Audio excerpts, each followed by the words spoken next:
Donc cette pièce qui est sortie du moule, bien maintenant il va falloir que je la découpe. Donc là, je vais utiliser de l'outillage portatif, pneumatique, de ce type. Vous avez des ponceuses, vous avez des fraises. Tout est pneumatique. Tout est pneumatique, oui. On a des meilleures cadences. Et puis,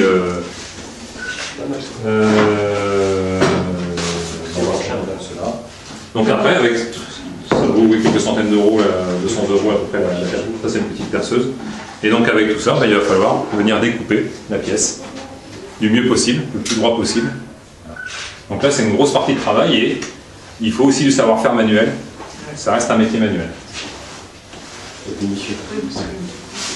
Ça c'est vraiment... voilà. Ça c'est poubelle, ça c'est un déchet de fabrication. Ça aussi, donc après il faut retracer. Il faut retracer ici. Exactement, voilà. Donc il y a une première opération d'ébauche et puis alors après une finition à la ponceuse. Voilà.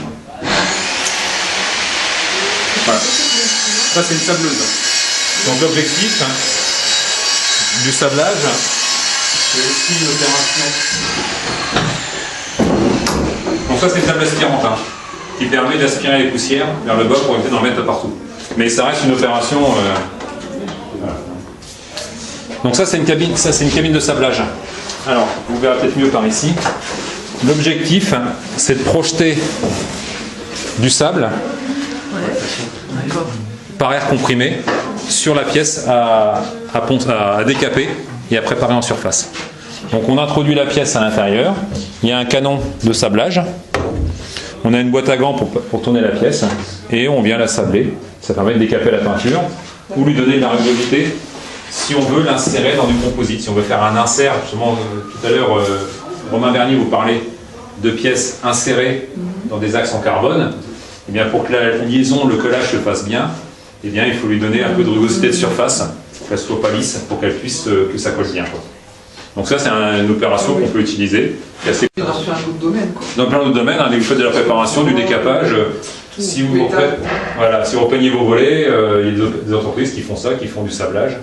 Voilà. Et on peut être pressé. Oui, assez précis. Oui. Après, ça dépend de la taille du sable. Voilà. Parce qu'après, il faut voir clair. Si on voit. Oui, alors ce qu'on fait, si on veut être précis, en fait, on fait un masque.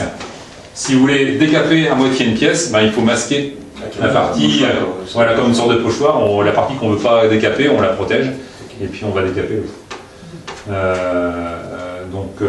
Ça, et puis après la taille du sable joue beaucoup sur la qualité de sablage, sur des pièces très haute technologie, on va utiliser ça très très fin, purifié, etc. Et puis la dureté de la pièce, du métal que vous, de la pièce que vous allez sabler.